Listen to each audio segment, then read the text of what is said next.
The next objection is, but Leo, taxation is theft. This is a talking point that libertarians really love. They hold it as a dogma. And it's a very pernicious idea that taxation is theft. Taxation is not theft because the very notion of theft and property rights does not exist without a government. So what libertarians don't understand is that there's no such thing as property rights in the natural world, in the animal kingdom. In the animal kingdom, the strongest prevail. Might is right. The whole point of government in society is to mollify that and to make it a little bit more manageable and sane and comfortable. There are no property rights if you're just living by yourself in the forest, because you say that you own your tent, and then if I come in there with a gun, I get to say that I own your tent. And if I have the gun, I win. That's how it really works. That's how property rights get invented and established and codified and then reified as though they are real. You see, so taxation is it's a cost that you pay for the property rights that then government secures for you. So it's not that taxation is just something that government is stealing from you that you deserve.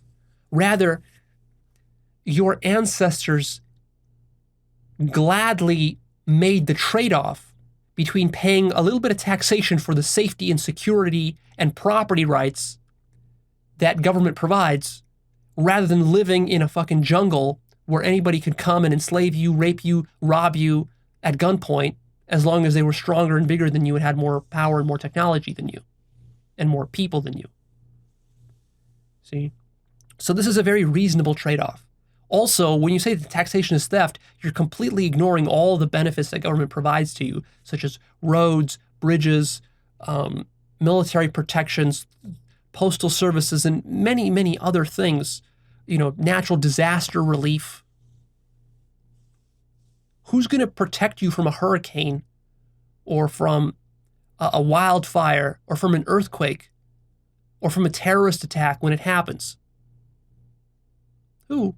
Private companies not going to do this. There's no money in it for them. Private companies, for example, do not provide flood insurance. The U.S. government, the federal government, has to provide flood insurance because it's a net loser. It doesn't earn them money. So private companies don't want to do it. So, and even when a private company does insure you, you know how private insurance works. If you've ever had to file an insurance claim, oftentimes they try to screw you over and deny you coverage when you need it. They'll find various loopholes, and of course, they structure the contracts precisely in that sort of sneaky, manipulative, exploitative way, such that when you do really need the insurance coverage because your house was destroyed by a hurricane, they'll find, their lawyers, their well-paid lawyers will find some little loophole in the contract that says that, oh, well, the rain damage from the hurricane doesn't really count. That's separate. That's flood. That's technically a flood. So if during a hurricane your house gets flooded, well, we're not responsible. We're not going to cover it.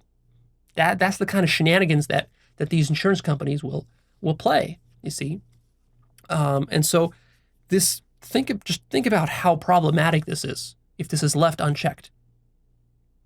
So taxation, yeah, it's something you have to pay, but also don't ignore what you get back in return for it.